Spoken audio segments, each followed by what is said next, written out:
Welcome to Hassle-Free RE, the show where we share tips, tricks, and stories from the short-term rental industry and business alike. Hosted by Dave Minapace and Will Van Wickler. They'll help you navigate the exciting and ever-evolving world of short-term rentals. Whether you're a seasoned host or just starting out, they've got something just for you. In each episode, they'll bring you insider insights, expert advice, and real-life stories from hosts and industry professionals who have been through it all. They'll cover everything from maximizing your rental income and profits to creating unforgettable guest experiences and handling unexpected day-to-day challenges with ease. Are you ready to discover the secrets to running a successful short-term rental business without the hassle? Then let's get started. This is Hassle-Free RE.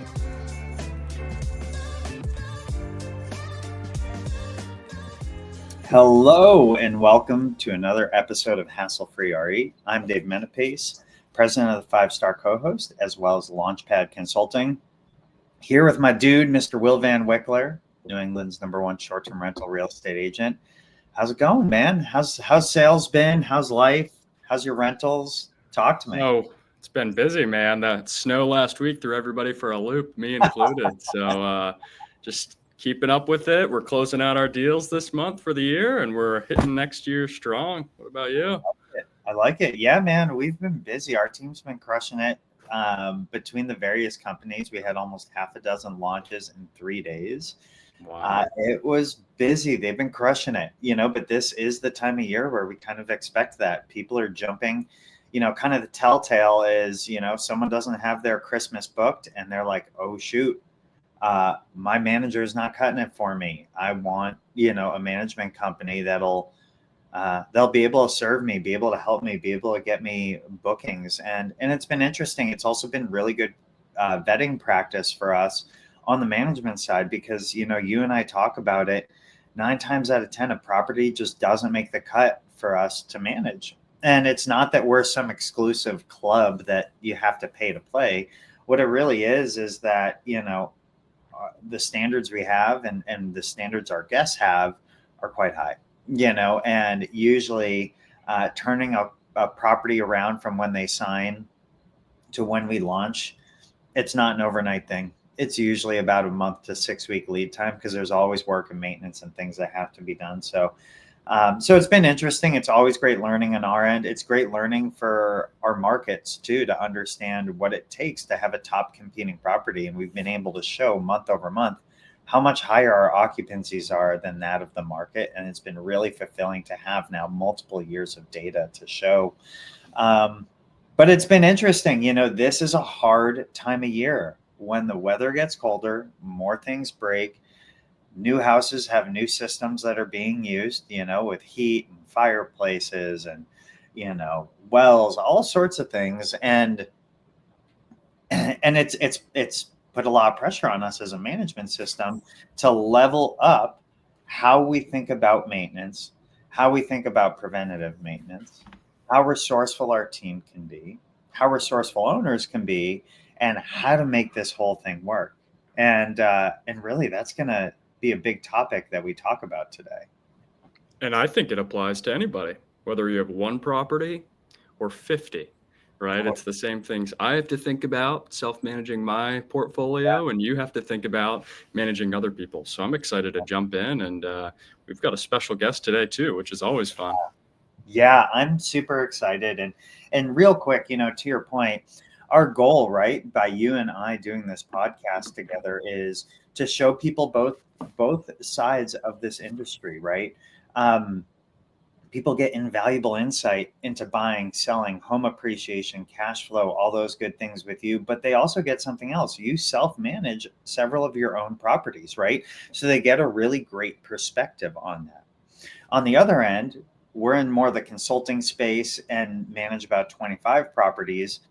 And what's always helpful for people, I think, is to see how we're doing things at scale and how you can implement and leverage some of those systems to your own 1, 2, 3, maybe 4 properties that you own and operate, at the end of the day, to make it more hassle-free, right? The whole point of the podcast. So with that, we do have a very special guest. We have Jess Lea, and this is a repeat guest. We've had her on before, actually. And so, just for some context, Jess is our vice president at the 5-Star Co-host. She was our director of operations, elevated into VP, really runs the ship, steers the ship in that business. When something's broken, she's the one that really works to fix it. On the other end, she's 2 other amazing things. So she's our top consultant, our executive consultant, Launchpad Consulting. I think she's launched close to 15 properties in the last 6 months from a consultative standpoint. And just continues to level up in that space. And she's a business owner. So she owns InOasis. InOasis is a business that really helps to coach companies on how to implement the director of operations role. And she's killing it there. So without further ado, Jess, welcome, my friend. Thank you. Thank you for having me. I'm glad to be here. I hope I didn't leave anything out because that resume keeps growing each month. Well, she's the person I reach out to when I need something with your portfolio. So I'll throw that in there. I just email Jess. She'll help me. Yeah.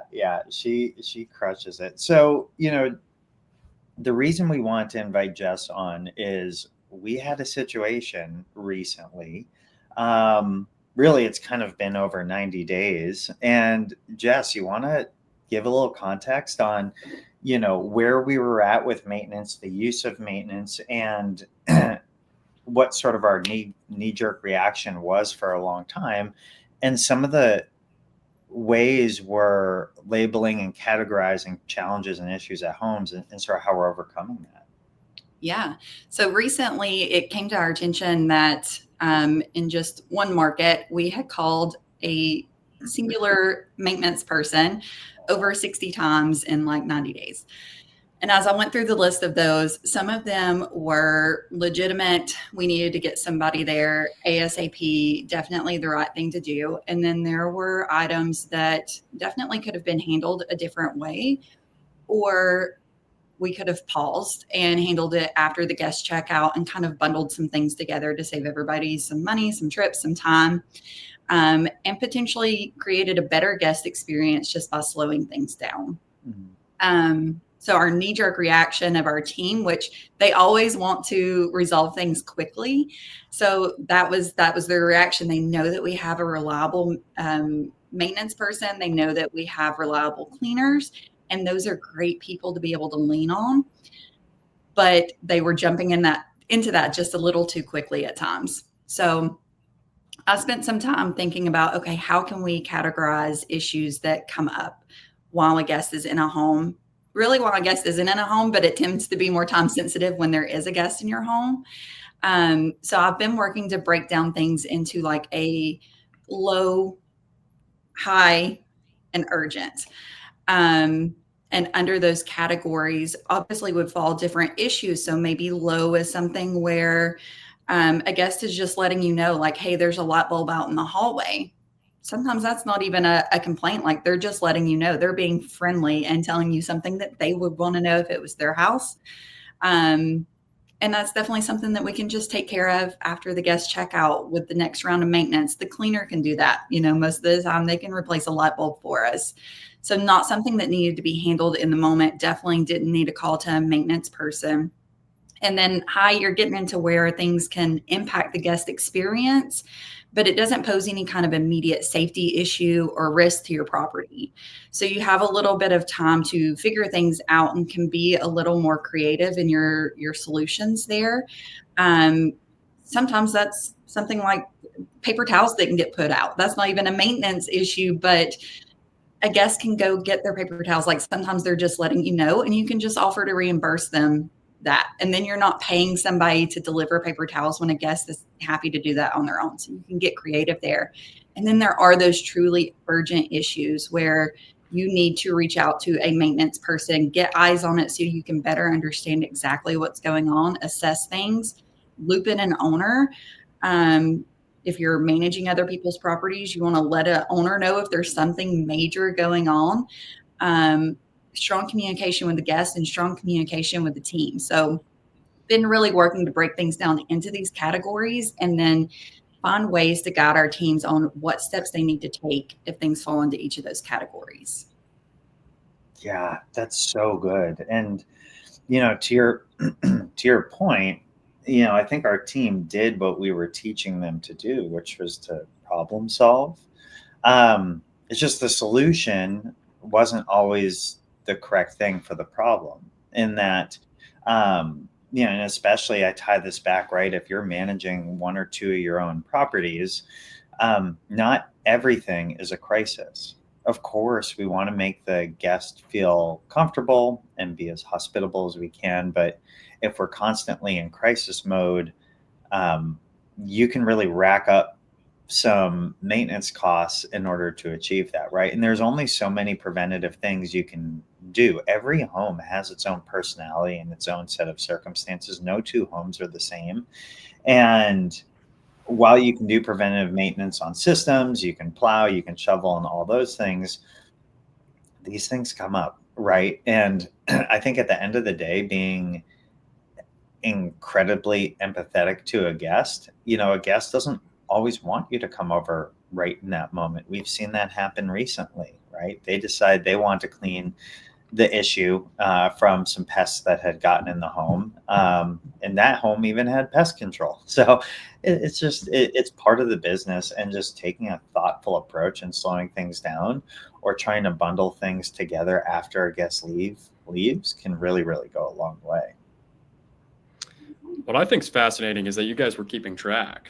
So you're able to still do this time audit, right? So is this something in your business where you're looking back every 90 days to see anyway, or were you just kind of seeing a trend and saying, whoa, we need to stop this?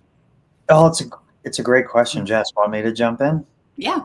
Cool. So, our maintenance person asked a very legitimate question. He said, hey, would it be possible, at least on the weekends, for us to pay somebody to be on call? Could you pay somebody to be on call? So that way, when all these issues flow in, he's ready, he's compensated for, at least a half day's work. And, there's enough data, or in his gut, the maintenance person's gut, he was like, there's been enough calls where this is like a constant thing, even if it's small, move a bunk bed because a guest threw up and the cleaners are having trouble moving a 500-pound bunk bed so they could clean her out. Very legitimate, right? The challenge we were running into, though, is, one of our value propositions to our owners is that we do have slightly lower management fees, only because, we don't hold maintenance in-house and we don't take a markup on maintenance, right? So any maintenance fee incurred is an expense back to the owner, just like supplies or anything else, right? And that's sort of what we say to homeowners. When you hire us, you're hiring us to do the marketing, the guest communication, to make sure the home stays safe and secure. But any true expense that you would incur as you were self-managing holds stands still. Like those are still going to be there. And ultimately, the maintenance person hadn't charged us in a really long time, and we're all kind of like, well, what's going on? And that's when we went back and started looking at the data, because we always want to be in alignment with our vendors, our owners, and our guests. The tracking, back to your question, we don't do a time audit like that, quarterly or anything like that, but we do track every maintenance item. There's a few things we track, and I'll go through them, and it might be helpful for people to hear this, even if this is more at scale. We're always curious to understand from a time perspective which houses are taking up the most time of ours. We kind of assume there's a certain level of guest communication with every booking, so that's not the kind of thing we're trying to track. But what takes our time is coordinating maintenance issues, getting reimbursements for broken items, and trying to stay ahead of and solving for bad reviews. Those are the three things that really take up your time. Outside of that, it's talking to guests and paying cleaners. It's nothing huge, and some revenue management. What we do and what I like to look at every 6 months or so is which houses are having the most maintenance issues. And are they true maintenance issues, or was it like a hand helping with something? And that was part of why we had this tracking. We track how many claims there were. We track the revenue that we're making on a home from a commission perspective, and we track how the reviews are. 99.9% of the time, we get a 5-star review. In the last year, I was looking at the data just on Airbnb anyways. We've had over 500 reviews. Less than 9 of them were anything less than 5 stars. So what's that? It's almost. But it also shows how many of those were fire drills, right? So out of all these maintenance claims, you could figure out, gosh, a lot of these actually don't need to be solved right away because, like Jess said, maybe they're just letting you know as a courtesy. Well, and so what happens is, generally speaking, a guest gets a 4-star review when something goes wrong. There's never a bait and switch situation at any of these houses, like someone doesn't get what they expected to get. It's like maintenance issues or something not working, right? An appliance not working continually, or other issues like that. That's what impacts a guest's stay, and it's what also takes up the most time of ours. And from a business perspective, we've had to let go of probably 15 properties over the last 2 years, maybe 3, 2.5, 3 years. Because any house at the end of the day that's taking up a significant amount of our time, especially if the revenue is not in alignment, that's taking away from our ability to be as hospitable as possible at all the other homes, right? When you're going shopping for replacement items, when you're coordinating maintenance, and it's generally the same houses that have the highest volume of maintenance issues and the most potential 4-star review opportunities. So we do track all of this, and it's super simple. We just keep it in a Monday board. You can keep it in a spreadsheet. But the other reason is that we start tracking each thing individually is we need to verify that things get completed. The worst is when you report a maintenance issue, either to a cleaner, to a maintenance person, whatever it is, and 6 out of 10 things get fixed. They tell you everything is fixed. You pay them for that, but then not everything was fixed, and it becomes a persistent issue, right? You want to be able to get ahead and warn guests if there's a problem they're going to be walking into, which happens sometimes. Hey, the hot tub totally out of commission.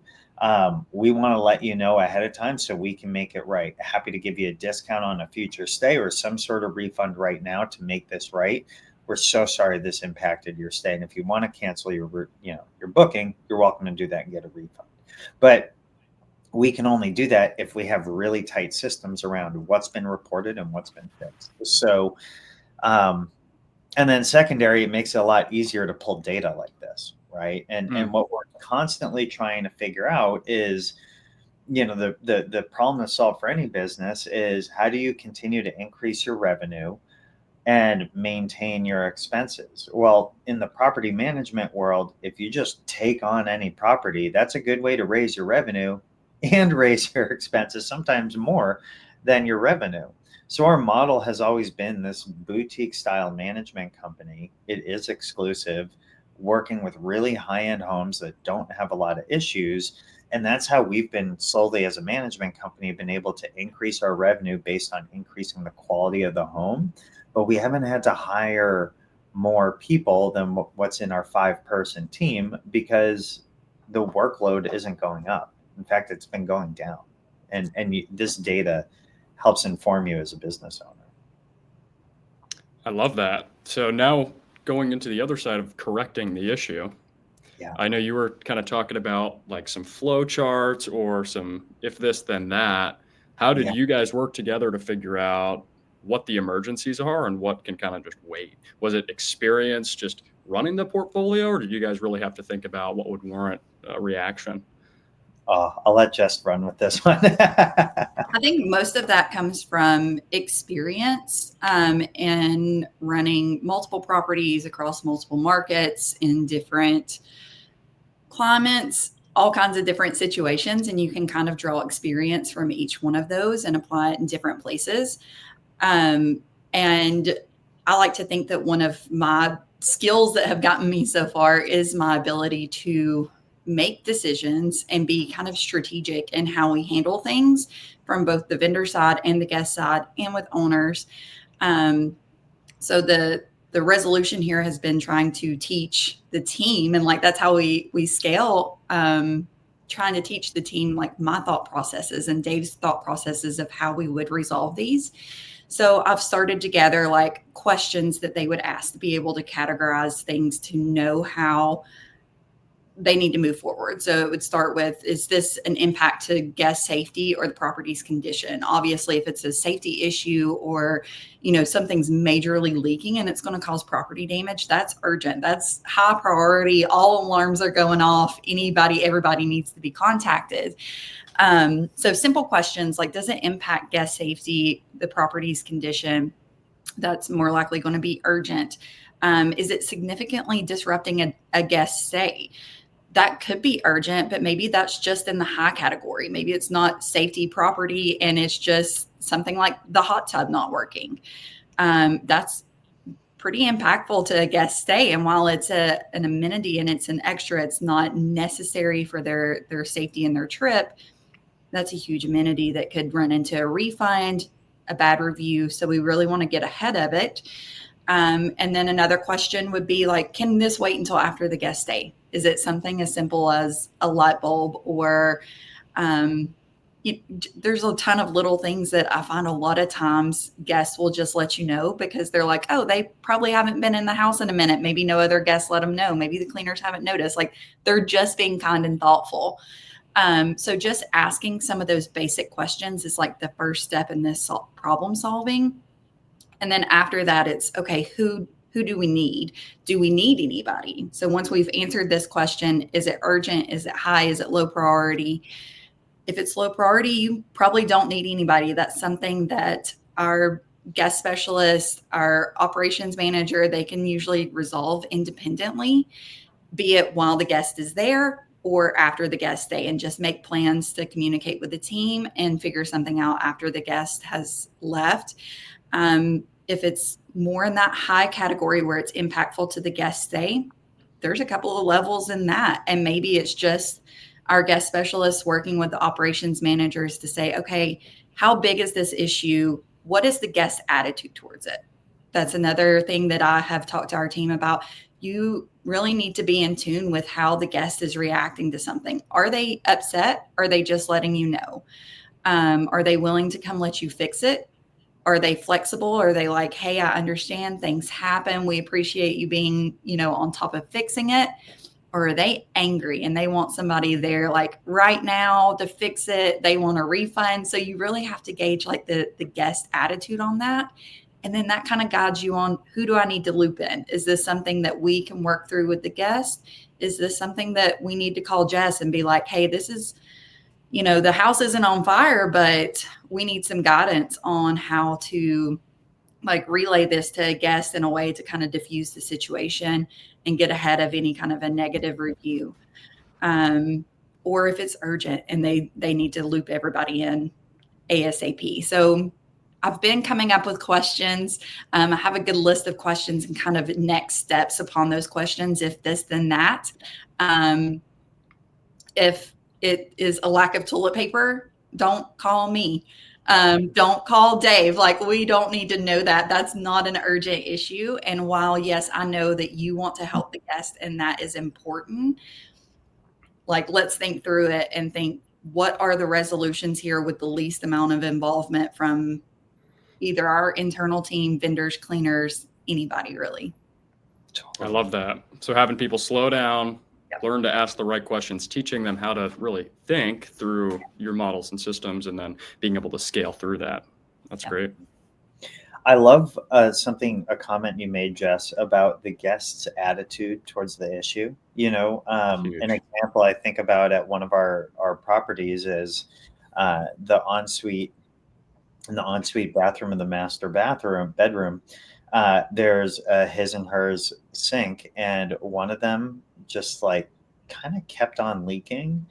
And what was happening is it was dripping through the ceiling to the entryway. Like you could see drops just slowly coming down, one drop every few seconds. And when that happened a year ago, which we thought it was resolved, when that happened a year ago, the guests' attitude towards it was that it was a crisis and a super big inconvenience. When it happened more recently, it's now completely resolved. But when it happened more recently, the guest was like, hey, I'm a plumber. I just quickly shut off that water to that sink. We're not going to use that sink. There's another one.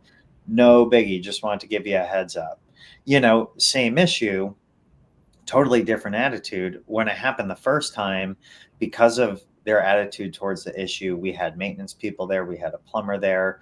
They really just went and shut the water off and told the guest, hey, don't use that sink. No water is going to come out until this is resolved. But that person went as far as demanding a refund. It was this whole big thing. While the second person left a 5-star review, turned those knobs, and it was no big issue. They didn't want anyone coming in. They just want to enjoy their vacation. They're like, it's totally cool. Stuff happens all the time.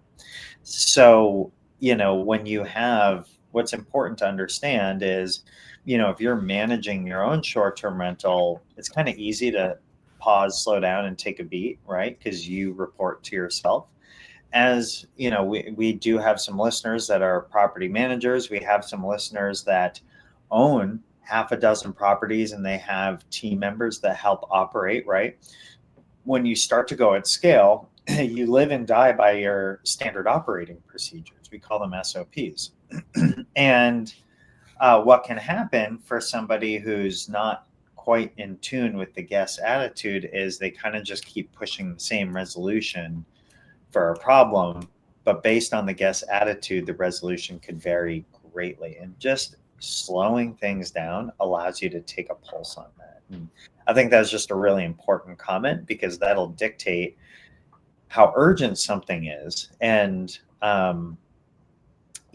if it warrants a call to maintenance, if it can be resolved by a cleaner, and then next time you go to your property in a few months, you can assess it further and see what's going on there.